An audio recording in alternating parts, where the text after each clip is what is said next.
सारे केस आईनी बेंच में ना लेकर जाएं, जस्टिस मंसूर ने अहम रिमार्क्स दे दिए। आईनी बेंच की तश्कील होने वाली है, सबकी नजरें हैं कि कौन कौन से आईनी केस इस बेंच के सामने लगाए जाएंगे और इसकी सरबराही कौन करेगा। ऐसे में सीनियर जज जस्टिस मंसूर अली शाह के दिलचस्प रिमार्क्स भी सामने आ गए।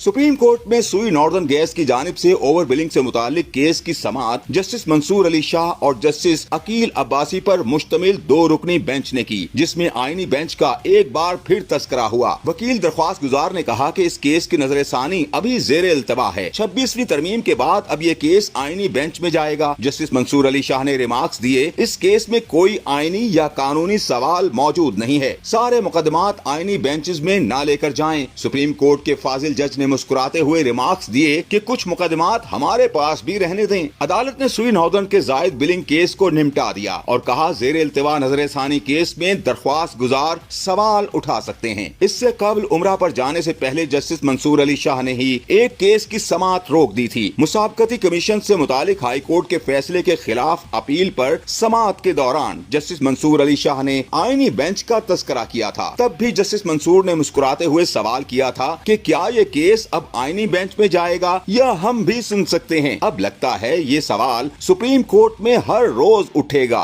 कि केस आम बेंच सुनेगा या आईनी बेंच सुनेगा।